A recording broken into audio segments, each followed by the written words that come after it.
Alors, je suis super contente, vraiment, de vous recevoir, Evgenia. D'abord, vous avez un parcours absolument flamboyant. Mathieu, tu as bien un micro? Garde-le. Ah, ok, merci. Tu y vas. Parcours flamboyant. Donc vous êtes une jeune technicienne, comme la CST l'a remarqué. Vous êtes née en 88. Vous avez eu le temps d'éclairer de nombreux courts-métrages, longs-métrages, on va en parler, et de vous-même réaliser un documentaire et une fiction. Une fiction d'ailleurs qui se passe au Slabard, c'est bien ça? Et qui a été projetée ici pour la première fois. Absolument, en vérification. Absolument. En vérification et au sein du festival Nuit Med. Voilà, absolument. Et donc, j'ai pas tout vu de vos films. En tout cas, j'ai vu 2 courts-métrages absolument magnifiques. Lavande, réalisé par Alexandra Naoum, qui est une amie. Et Lavande, c'est un film excessivement subtil où vous éclairez magnifiquement une adolescente. Les Vertueuses de Stéphanie Alphon, qui raconte, en fait, c'est les premières règles dans un milieu de juifs orthodoxes. Et c'est un univers de femmes. C'est à nouveau une réalisatrice et un univers de femmes qui entoure donc cette jeune fille. Ensuite, vous travaillez avec Noémie Merlan sur son premier film « Mi Habita Mon Amour », et évidemment dans le flamboyant « Femme au balcon » que nous venons de voir. Alors flamboyant, j'utilise parfois ce terme. Alors là, les couleurs, les matières, la profusion, la virtuosité de la caméra, ça, le mot flamboyant n'est pas usurpé. C'est vraiment magnifique. Alors, est-ce que c'est un choix, tous ces films de femmes avec des thématiques féminines, des équipes très féminines, là, il y a énormément de chefs de poste féminines. Est-ce que c'est un choix d'orientation de carrière ou est-ce que ça s'est trouvé comme ça? C'est un choix et c'est pas un choix à la fois. C'est-à-dire que je m'arrête pas à ça. Là, je viens de signer un film de Kleber Mendonça au Brésil. Bravo. C'est bravo. Un grand changement, disons, de thématique. Et c'est un réalisateur qui a 20 ans plus que moi. Et c'est autre chose. Mais sinon, oui, la vie m'a amené de travailler avec pas mal de réalisatrices et de travailler sur des thématiques qui sont très actuelles. Notamment, ce film, c'est un peu le summum des thématiques qui peuvent être abordées aujourd'hui au sujet du cinéma féminin et de ce que peut être raconté des histoires féminines. Voilà. Alors vous travaillez pour la 2e fois avec Noémie Merlan. Comment ça se passe en termes de prise de décision, de discussion? Les idées naissent d'une discussion, ça vient ensemble, ça jaillit comme ça. Vous pouvez nous raconter un peu? Oui, en fait, les 2 films sont extrêmement différents. Le premier qui était... Qui a vu Mi Habita Mon Amour? Le fan club est là. Oui, le premier film de Noémie, on l'a tourné sans aucun budget, en autoproduction à la base. On est parti sans équipe, c'est-à-dire il avait que moi, une ingénieure de son et 4 actrices, et on a filmé en Roumanie dans une famille. Oui, équipe si légère que ça. Si légère que ça, même pas d'assistante réa, pas de script, personne. Donc on l'a tourné en 13 jours et le film heureusement pour nous, a atterri quand même à Cannes 2021. Donc on était très ravis du résultat et du parcours que le film a fait ensuite. Par contre, pour ce film-là, Noémie a quand même pris le temps de l'écrire parce que le premier, il a écrit en un mois. Là, il a pris un peu plus que 2 ans pour l'écrire. Et du coup, il était accompagné par Nord-Ouest cette fois-ci, par une équipe, par un financement relativement léger vu ce que le film veut raconter. Mais du coup, notre collaboration avec Noémie, c'est plus qu'une amitié, c'est une grande confiance entre nous qui s'est installée depuis le premier film. Et donc, vous voulez dire que la préparation du film s'est faite bien plus en amont qu'une préparation normale. C'est une collaboration intime, une amitié. Tout à fait. Et on a commencé à travailler sur les... Enfin, déjà, j'avais lu des toutes premières ébauches du scénario.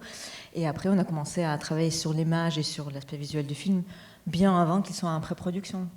Enfin, travailler, c'est-à-dire discuter, s'envoyer des références. Et sachant que Noémie, elle a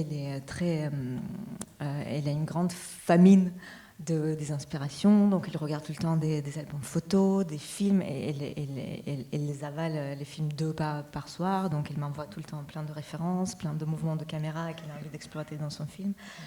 Donc, moi, j'étais un peu submergée par tout ça. Et après, il aurait fallu faire le tri de ce qu'on a envie de mettre à l'image et comment. Et surtout, une fois que le budget du film a été récolté, affronter nos fantasmes à la réalité. Budgétaire. Et l'équipe décoration. Et l'équipe décoration aussi. Et l'équipe décoration et les décors qu'on avait, parce que mine de rien, ce film, c'est un peu comme Fenêtre sur cour. Ça se passe dans un quartier du voisinage, deux appartements qui font face à face. Donc il y avait un énorme cahier de charges pour les décors qu'on devait trouver. Et on a un peu triché. Par exemple, l'appartement du voisin, il était reconstruit en studio. Donc on a bien filmé cette cour, on a bien filmé l'appartement où les filles habitent, mais par contre l'intérieur de chez le voisin, c'était bien fait un studio. Alors on peut saluer d'ailleurs au passage Chloé Cambournac, qui est la décoratrice, qui n'est pas avec nous ce soir, mais qui est une des instigatrices de notre ciné-club du décor à l'écran. Donc Riton, tu lui transmettras nos félicitations. Tout à fait, avec Chloé, ça faisait 2e fois qu'on a travaillé ensemble. Moi, j'ai travaillé avec elle sur un court-métrage. Et là, son travail, il était monstrueux. Ce qu'il a apporté au film, c'est tout son caractère, en fait. On a vraiment discuté toutes les 3, Noémie, moi et Chloé, sur la séparation des ambiances chez les filles et chez le voisin.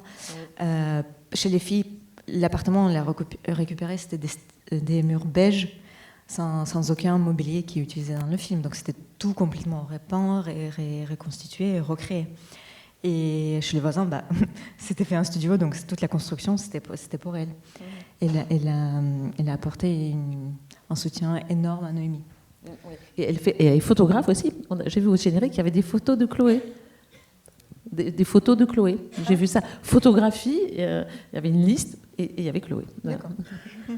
Mais à la CST, on tient effectivement à être très fiers de ce prix qui a été remis. D'ailleurs, même Nadine Mus, qui était au jury cette année, est là, dans la salle. Bonsoir. Et on est très fiers parce que vous faites en même temps un condensé de différentes techniques. Vous allez chercher des techniques très anciennes de trucage, vous allez chercher aussi des techniques très nouvelles, ça peut-être vous pouvez nous en parler un peu. Vous avez travaillé avec les tontons truqueurs, pour pas écorcher le nom, et vous avez évidemment travaillé la lumière, les couleurs, et comment est-ce que vous êtes parti de la couleur rouge, enfin vous travaillez beaucoup les couleurs primaires. Tout ce travail, effectivement, va dans le sens de l'œuvre et c'est aussi ça que l'on souhaitait récompenser. Alors, à ce propos, j'ai une question. J'imagine que le label, que le prix de la jeune technicienne a été assorti d'une phrase du jury. Hein. Alors, vous étiez dans le jury, hein, donnez-nous. Vous nous... La phrase, je ne l'ai pas, là. L'idée. C'était lié à la colorimétrie du film. C'est l'ambiance qu'elle a donnée au film, quoi. Cette photo, les décors aussi, mais c'est elle qui a énormément contribué à l'ambiance du film, cette photo. Voilà. C'est pour ça qu'on avait été très... Gérard Krafsik et moi, parce que mais c'est lui qui avait écrit la phrase dont je ne me souviens plus. On la retrouvera. Voilà. J'ai jamais encore eu l'occasion de vous remercier pour votre confiance et votre attention à mon travail. Merci beaucoup. Donc oui, on a porté un travail particulier aux couleurs dans ce film. Les références de Noémie étaient très diverses, mais ce qu'on avait pioché là-dedans, c'était... Elle cherchait vraiment à créer une ambiance un peu almodovarienne pour tout ce qui touche à la partie de l'appartement des filles. Donc pas mal de couleurs primaires, très chaleureux, très bright, très pétillant, très, très vivant. Et à l'opposé de ça, on a recréé une ambiance assez froide, assez néonesque chez le voisin. Et ça a conditionné mon travail avec des sources de lumière en conséquence. C'est-à-dire que chez les filles, bon, déjà le décor participait à ces couleurs, mais aussi la façon comment j'ai éclairé les pièces. J'ai privilégié des sources un peu plus chaudes, voire tungstène. Pardon, c'est hyper technique, je ne sais pas si quelqu'un s'intéresse à ça, mais chez les Ici, filles. il n'y a que des gens qui s'intéressent à ça. Ah. Et après, par contre, chez le voisin, c'était beaucoup des néons, des lumières un peu diffuses, parfois un peu glauques. C'était l'idée. Et c'est vrai qu'on n'est pas allé dans les demi-tons, on a vraiment cherché à saturer, un peu brusquer les limites, même à l'étalonnage, quand on a travaillé avec Vincent Amor, l'étalonneur, un collaborateur avec qui je travaille depuis plusieurs films. Oui. On a vraiment cherché à presque casser l'image, en fait.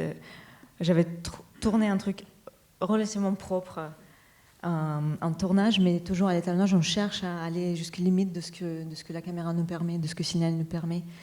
Et c'était le but, en fait.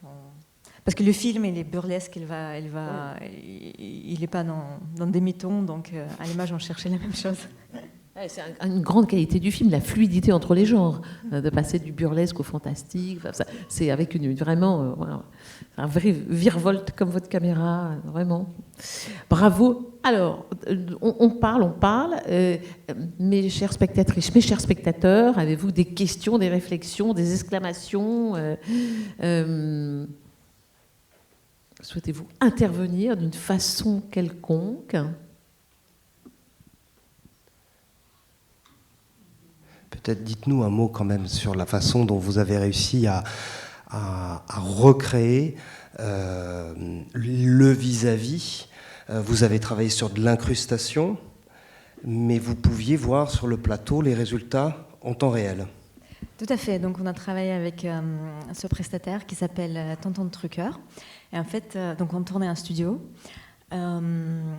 Donc cet appartement du voisin recréé. On n'avait pas de plafond dans cet appartement parce que les tontons truqueurs, ils ont installé des capteurs sur le plafond du studio qui permettaient de suivre les mouvements caméra pour ajuster le rendu qu'on voyait sur nos moniteurs en temps réel. Et en fait, avant le tournage, ils sont allés scanner avec un drone le bâtiment et la cour réelle, donc sous plusieurs angles. Et quand on tournait en studio, on avait des projections en temps réel sur nos moniteurs de ce que les vis-à-vis pourront donner à travers les fenêtres. C'était approximatif, mais ça aidait énormément au tournage. C'est-à-dire qu'on n'a pas juste eu le fond bleu derrière nos fenêtres, mais on avait vraiment une visu sur ce que ça sera au moment de rendu final. Donc d'éviter les mauvaises surprises. Tout à fait. Après, ça a rendu le tournage parfois un peu compliqué, c'est-à-dire, par exemple, pour l'ingé son Armance, elle ne pouvait pas mettre du plafond sur le toit du studio, donc avoir une acoustique un peu plus réaliste d'un appartement. Moi aussi, il y a des projecteurs que je n'ai pas pu mettre ou avoir... Enfin, il fallait s'adapter, mais c'est une technique qui est extrêmement attractive et très utile en tournage. Et pourquoi fond bleu et pas fond vert ? C'est tout simple, parce que Noémie, vous voulez une entrée de la lumière verte de la cour vers l'appartement du voisin, comme si ça venait d'un bar du coin. Et du coup, j'avais cette lumière verte qui entrait, et donc les fonds verts étaient remplacés par le fond bleu. D'où tous les costumes qui n'avaient pas la couleur bleue, enfin, ce genre de réflexion qui était derrière cette décision. Alors, vous avez cité Almodovar. Alors, Almodovar, évidemment, les couleurs, bien entendu, les décors, évidemment, le rythme, et puis la thématique du viol aussi, du viol sous toutes les formes. C'est très almodovarien. Et donc, c'est venu comme ça dans les discussions avec Noémie. Comment ça s'est... elle l'a affirmé, et les couleurs, après, sont venues comme ça dans les discussions. Comment ça s'est passé ? Elle, en tant que cinéphile, elle avait vu pratiquement tout l'Almodovar et elle a cité plusieurs films. Et donc, en termes de couleurs, on s'est très vite compris de ce qu'elle voulait. Après, vous citez le thème des viols. Oui. Il y a cette scène dans le film de viol conjugal qui se passe dans un hôtel, oui, où le personnage de Noémie se retrouve avec son mari. Oui.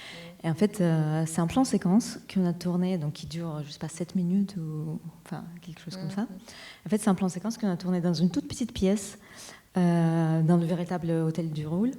Mais ce qui était techniquement très très dur à mettre en place. Et en fait, je vous raconte un peu le secret de tournage parce que c'est ça ce qui est marrant. On a commencé sur le balcon et en fait, pendant ce temps-là, le lit sur lequel les personnages atterrissent au milieu de la séquence, il était remonté contre le mur pour pouvoir faire passer la caméra sur ces rails qui étaient très proches du balcon avec un zoom sur la mer.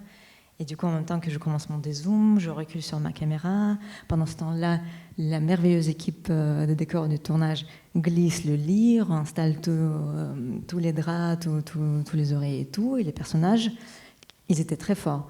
Parce que jouer une scène de telle intensité pendant qu'il y a toute une activité technique qui se passe hors cadre, ils étaient très forts et ils sont restés très bien dans le personnage.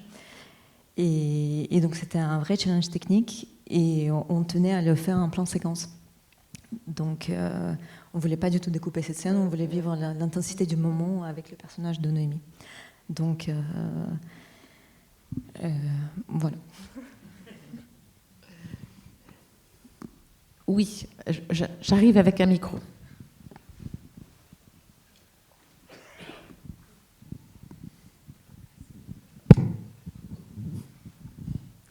Bonsoir. Je voulais juste poser la question des plans aériens entre les immeubles, sur les façades, au drone, j'imagine, mais comment tout ça s'articulait? C'était aussi des plans assez longs et qui tout en mouvement, enfin qui bougeaient beaucoup, quoi, qui allaient vraiment très près et qui repartaient. Merci pour cette question. La séquence d'ouverture des films, c'était un gros challenge. On l'a tourné sur 2 jours et en fait, à cause du dispositif de la cour, on ne pouvait pas utiliser une grue qui se baladerait entre les balcons. On devait utiliser forcément un drone, mais on avait la problématique du vent, du Mistral. Donc le jour J, on ne savait pas à 100% qu'on allait pouvoir tourner cette séquence, mais on s'est débrouillé. Mais cette partie du film, enfin vraiment le moment où la caméra vole entre les bâtiments, elle n'est pas tournée à la caméra native du film, mais avec la caméra embarquée du drone, parce que les drones avec des caméras déjà embarquées sont plus maniables que si j'avais mis ma caméra sur un drone accroché. Et donc c'était un vrai travail d'étalonnage et de réflexion, comment lier ces passages du drone avec une autre caméra qui a des rendus complètement différents, avec la caméra du Steadicam qui commence à partir du balcon, qui navigue dans l'appartement et qui repart. Et sachant qu'on cherchait un look, un visuel du film un peu intemporel, j'avais utilisé des optiques qui s'appellent Panavision Vintage, et dans le mot vintage se cache quelque chose qui contredit à la caméra du drone. Donc à l'étalonnage, on a vraiment travaillé pour compenser ça. Vous avez eu une ou un chef-op Steadicam? Un opérateur Steadicam. Oui. 2 opérateurs Steadicam. Oui. Je pose cette question parce que dans nos 8 ciné-clubs professionnels, on a le ciné-club des Steadicameuses et Steadicameurs. C'est génial. Donc, on pourra reprojeter le film alors. Pardon, on pourra reprojeter. On pourra le reprojeter dans le cas. Absolument, c'est un métier passionnant. D'autres questions, interventions? Oui. Léonard, j'y vais. Alors, Eugénia, Léonard est l'animateur d'un de nos ciné-clubs qui s'appelle La Relève. Donc, Et la ciné-club, elle se passe où? Ici. C'était mercredi dernier. C'est le centre. Alors, je m'y connais assez mal en couleur et au travail de l'image au cinéma. Et ici, effectivement, comme vous l'avez dit, j'ai découvert d'un extrême à l'autre, du très chaud au très froid. J'imagine que vous avez toute une palette qui vous permet de retranscrire différentes volontés, différentes sensations. Est-ce que vous pouvez nous parler un peu de votre variété votre variété d'écriture, ce que vous avez en main pour faire ressentir différentes émotions, autres que les 2 extrêmes dont vous nous avez parlé et que vous mettez en œuvre ici? Je ne sais pas si c'est très clair. Non. Mais en fait, là, vous avez le très chaud et le très froid. Qu'est-ce que c'est vos autres possibilités de création, vous, en tant que chef-op? Si vous parlez en termes de couleur, ce sera forcément contraste, qui apporte énormément en termes de dureté d'image ou caractère de l'image. C'est vrai que moi, dans mon travail, j'aime avoir pas mal de contraste, parce que je trouve que c'est un outil qui permet de raconter des différents états d'âme des personnages. Et sinon, un autre outil qui n'est pas dans les couleurs, mais que je trouve presque plus puissant, c'est le moment de travail de découpage avec le ou la réalisatrice. C'est-à-dire comment on va raconter une histoire. Parce que n'importe quelle scène, elle peut être racontée de 1000 manières différentes, avec caméra portée, caméra qui tourne autour, caméra fixe. Et pour moi, c'est un des outils les plus puissants dans la narration d'une histoire. Donc avec Noémie, on a passé beaucoup de temps à découper le film et redécouper une fois qu'on était sur les décors, et redécouper la veille du tournage et redécouper au moment du tournage.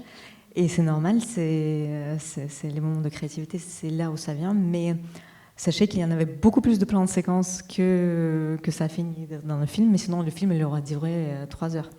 Mais on ne s'est pas limité dans les challenges techniques en tournant en 360, où je me suis cassé la tête comment éclairer une scène.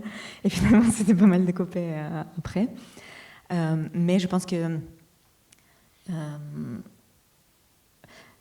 Pourquoi je veux parler de découpage pour ce film? C'est parce que c'était un espace assez compliqué à éclairer. J'avais peu de marge, en vrai, sur la lumière à l'intérieur de l'appartement. Parce qu'on tournait beaucoup avec des focales très courtes, c'est-à-dire quasiment cadrer le plafond, et beaucoup de scènes à 360, donc j'avais peu d'endroits où cacher mes projecteurs. Donc, en vrai, on combinait avec le soleil, mais qui, à partir de 15h d'après-midi, était caché. Donc, on utilisait des réflecteurs. C'était vraiment, à la fois du bricolage, mais à la fois de la vie avec la vérité du lieu dans lequel on tournait. Voilà, j'espère que j'ai à peu près répondu à la question. Léonard, ça a répondu à ta question? Parfait. Parfait, oui. Pour rebondir là-dessus, qu'est-ce qui vous a porté à choisir de tourner dans de vrais appartements plutôt qu'en studio où, techniquement parlant, vous auriez eu quand même plus de marge de manœuvre? Il y a un appartement qui était tourné dans le studio. Si on avait l'autre dans le studio... Bon, sans parler de questions budgétaires. C'est-à-dire construction de décors, location en studio en plus, éclairage d'un studio en plus. En fait, Noémie, quand elle a écrit le scénario, elle s'est inspirée des vacances qu'elle a passées à Marseille, dans un appartement avec un balcon. Et s'est projetée dans un décor très spécial, très spécifique. Et à partir de là, tous les repérages ils se sont faits dans des vrais décors qui existent, dans des vrais quartiers, avec la vie du quartier, avec... la vibe de la canicule marseillaise. Et je pense qu'en termes de vérité cinématographique, en termes de jeu, de la projection, ça n'aurait pas été la même chose si on l'avait tourné en studio. Nous allons prendre une dernière question avant d'ouvrir le cocktail. Une dernière question. Vous voyez, il y a le cocktail là derrière la porte. Je crois qu'il n'y a plus de dernières questions après un mot. Pardon ? Pareil. Il n'y a plus de dernières questions après l'annonce d'un cocktail. On a saboté la dernière question. Mais si, justement, c'est le moment. Vous restez avec nous, Evgenia, hein ? Ici. Oui. Évidemment. Bravo. Il avait aussi quelqu'un. Alors, deux dernières. Deux.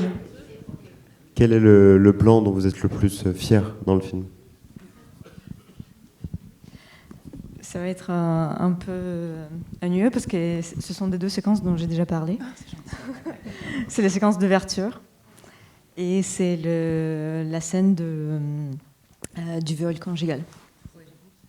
J'ai senti, on peut se tutoyer quand on parlait, j'ai senti effectivement dans ta narration que ça avait été très important pour toi.